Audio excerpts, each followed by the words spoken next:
Hey everyone, it's Jeff Young, kinesiologist. This is one of my most important videos because one of the most important things in all of resistance training is the effort that you put into a set. Even the crappiest programs can be successful for a while if the person is putting the effort into each set and taking working sets to at or near muscle failure, which means we need to differentiate between a warm-up and a true working set, and that's the purpose of this instructional video. So what I'll do is explain what I call the RPE method, which is the merging of four really simple concepts. And if you take the time to watch the whole video and make sure that you apply these concepts to your own workouts or to your clients' workouts if you're a trainer, then it's going to ensure return on investment and that you get the most out of your training program. So with that said, let's go ahead and get started. When you perform a set in resistance training, the set falls into one of two categories. It was either a warm-up set or a working set. And so we need to make a distinction as to which category it falls into when the set is terminated. To do that, you have to understand and then merge four concepts that are so related to each other they're pretty much married. The first is known as rate of perceived exertion, which is also known as rate of perceived effort, and I actually prefer to call it rate of perceived fatigue. The next is repetitions in reserve, which refers to submaximal sets terminated prior to reaching a repetition maximum or muscle failure. And more specifically, it refers to an estimate of how many repetitions the person or the coach felt could have been performed prior to reaching repetition maximum or muscle failure. The next concept is called face of strain, which just refers to the look of strain on the person's face, especially as it increases with the intensity of the set. And the last concept is the velocity of movement, which refers to the speed or the pace of each repetition as compared with each repetition that succeeded it. So now I'll explain how these concepts merge together.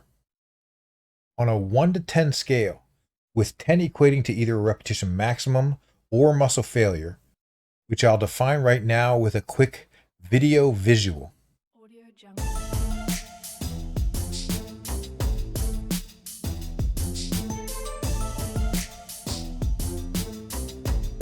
Audio jungle.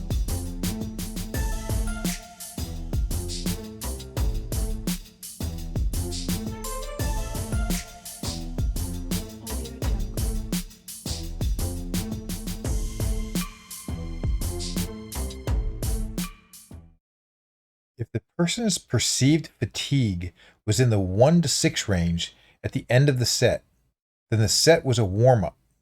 And if the person's perceived fatigue was in the 7 to 10 range, then the set was a true working set.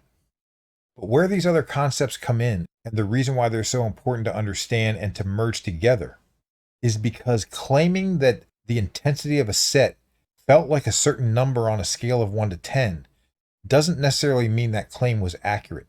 The person could either be lying to you, or what's more likely the case is that for whatever reason they just don't have a good mind-body connection yet, and even though they thought their answer was accurate, it wasn't the case. So starting on the low end of the intensity scale, if the RPF or rate of perceived fatigue was a 1 to a 2, it means the weight was ridiculously light. There was very little effort that needed to be put into the set. No fatigue accumulated at all. There was no look of strain on the person's face during the course of the entire set, no matter how many repetitions it was. And the velocity of movement never began to slow. So in other words, the speed of each repetition was equivalent to every other repetition in the set. Moving up the intensity scale, an RPF of a 3 to a 4 is still significantly far from repetition maximum or muscle failure. The person may feel a little bit of fatigue accumulating, but it would be very little. There was still no look of strain on the face, and the velocity of movement of each repetition still looked the same and has not begun to slow. A 5 to a 6 on a scale of 1 to 10 also means that you're not in close proximity to muscle failure, which means that it would still be very difficult to accurately predict how many more repetitions you had prior to reaching repetition maximum or muscle failure. But at this point, Depending on the movement and the person's fitness level, from a face of strain standpoint, as long as they aren't faking it, it is possible that a look of strain on the face may begin to enter the picture. But from a velocity movement standpoint, there's still no significant slowing, which means neuromuscular fatigue has not truly kicked in yet, and it's the reason why a 5 to a 6 is still a warm-up on a 1 to 10 scale. But when the velocity of movement begins to slow, it means that neuromuscular fatigue has now truly set in. There's going to be a corresponding look of strain on the face, and you're now officially in close proximity to muscle failure, which means even someone who's fairly new to lifting could pretty accurately predict how many repetitions they could perform before reaching their repetition maximum or muscle failure. And the cool thing about resistance training is that as long as you take yourself to the point where the velocity of movement begins to slow, and it's approximately a 7 on a scale of 1 to 10, it is a true working set, and you'll reap the benefits of resistance training, which means you don't need to take yourself to muscle failure in order to get the benefits of resistance training.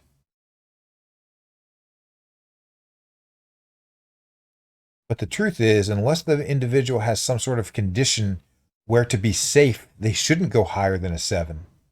You really want to ebb and flow with your intensities so that some days are lighter working sets, right around a 7 or a 7.5, and other days are in the 8, 9, or occasionally the 10 range.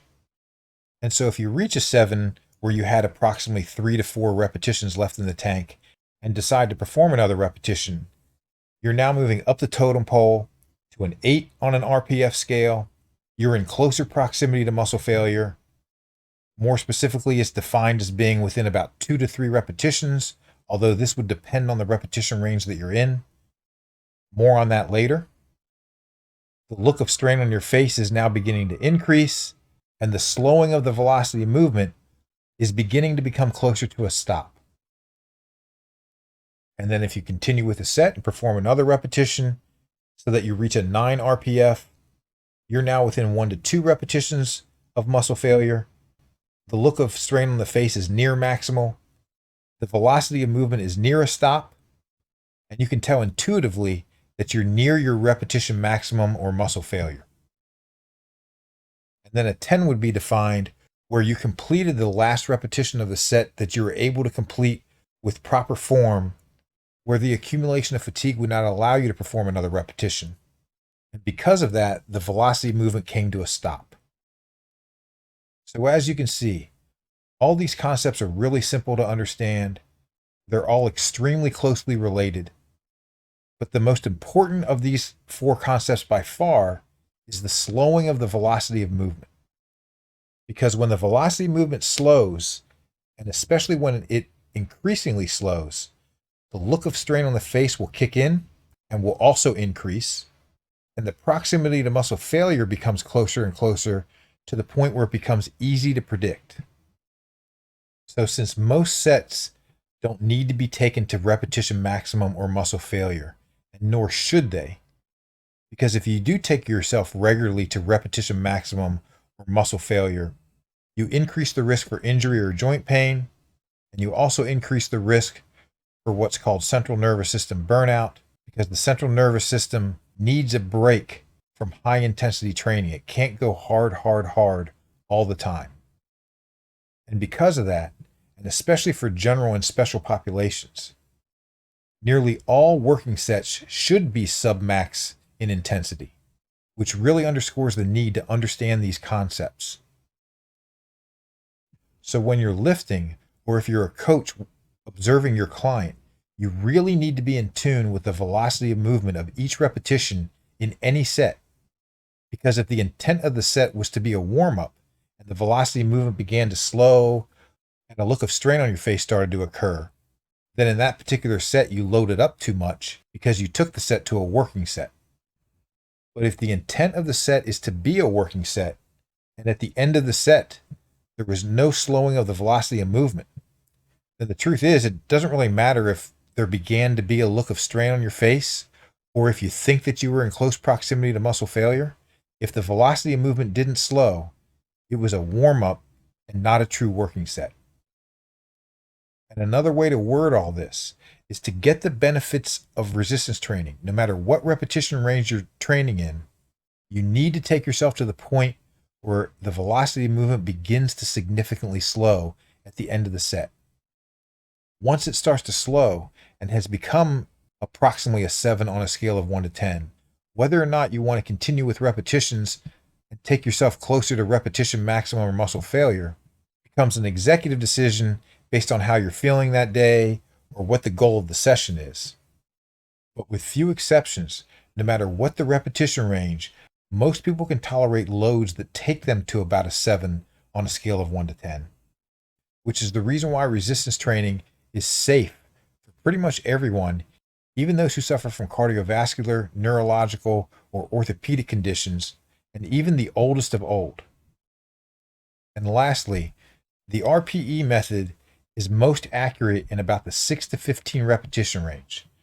The reason why it loses accuracy in the 1 to 6 repetition range is because the weight you're lifting is already either heavy or very heavy, and the velocity of movement is basically slowing right from your second repetition, assuming you're not performing a 1 rep max, and assuming you're loading up so that you can only perform 1 to 6 repetitions. And the reason why the RPE method begins to lose its accuracy above 15 repetitions is because of the burning sensation that kicks in the higher repetition ranges, which is basically the accumulation of metabolic fatigue. The discomfort gets to the point where it becomes increasingly difficult to be able to estimate how many repetitions you have in reserve or how close you are to repetition maximum or muscle failure, unless you're an experienced lifter who is used to training in those repetition ranges. But since most of the general and special populations who resistance train do train primarily in the 6 to 15 repetition range, this is a method that applies to nearly everyone and that nearly everyone needs to know. So with all that said, here's part 2, which is a visual that hopefully sums this all up. All right, we'll start with flat dumbbell press, 12 repetitions. This is a light load objectively, which means I started off at a RPE of about a 4. Notice that every repetition, the speed or velocity of movement is pretty much the same. And then soon we're going to get to where you'll start to see the velocity of movement slow. So right there, it slowed just a little bit. And then you can definitely tell it slows a little bit more. Even more. I barely get this one, but I complete it. So it's a repetition maximum. And then I try one more time. Can't get it. And that is the definition of muscle failure. Now we're moving to the same exercise, but 10 repetitions per set. Once again, the RPE starts off at about a 4 or 5. It's a little bit heavier load, but the speed of each repetition or velocity of movement is about the same for each rep until I get to about my 7th rep, and then it goes up a little bit slower. And at this point now, each repetition or each successive one is going to get a little bit slower than the previous one. And on this one, I barely get it, but I complete the repetition, so it is a repetition maximum.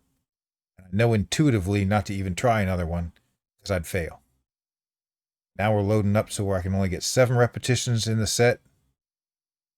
RPE starts heavier, like about a 5 right from the beginning, which is the reason why we get to a 7, 8, and 9 RPF, rate of perceived fatigue, a little bit quicker. I complete that one, so it's a repetition maximum. I try one more, muscle failure. And then finally, loading up so that right from the start, it feels like about a 7. I can only do 4. The repetitions are kind of slow from the beginning as well. And before you know it, I'm already at a 10, but I complete the rep. So it is a repetition maximum. Try one more time, can't get it. Now we'll move to back, starting at 12 repetitions again. Once again, look at my elbows and notice that I'm completing the rep a little bit behind my torso, and the speed or velocity of movement is about the same. And once I get up to about the 9th repetition, you'll start to see I struggle a little bit to get my elbow behind my body. The movement starts to slow. This is now when I'm in that true working set range. I barely get that one. Try one more. I can't get it. Muscle failure. Just for a different exercise, for 10s, we went with the single arm cable row. Watch again my elbow. It's going behind my body on each repetition, just a hair behind. The speed of every repetition looks about the same, but now it's starting to slow down, especially towards the end of the movement. There we get to a 10, rate of perceived fatigue, and there I couldn't complete the movement, so it's muscle failure. So basically, until I get to about a 7 or an 8, where you can see the velocity movement slowing, it is a warm-up. So it's not until the velocity movement starts to slow that it is a true working set. This one I'm not really going to comment on a whole lot because it's a short set and I probably shouldn't have thrown this one in there to begin with. It's just too difficult to really tell what's going on. But I finally wanted to do something with shoulders. 10 reps. Velocity of movement or speed of movement is about the same for the first 7 repetitions. And then you'll start to see a look of strain on my face, even though I have a mask on. Starting to get some strain, some more strain, this movement slowing down even more. I complete the rep, so it's a repetition maximum, and there's failure. And then finally, 2 more videos, one of me doing shoulder press for 8. As you can see, since it's a heavier load, the movement starts a little slower to begin with. But then once you get to about 7, you can start to notice a significant decrease in slowing of the movement. And then finally, there I barely complete it, so it's a repetition maximum. And I know intuitively not to go again. And lastly, I'm really with a load now that is going to be slower right from the beginning and very quickly get up to a rate of perceived fatigue within just a few repetitions. I barely get this one, but I complete it, so it's a repetition maximum, and I know intuitively not to try another one. So I hope the difference between a warm-up and a working set is clear, and that the RPE method makes complete sense, and may you get the most out of all of your workouts.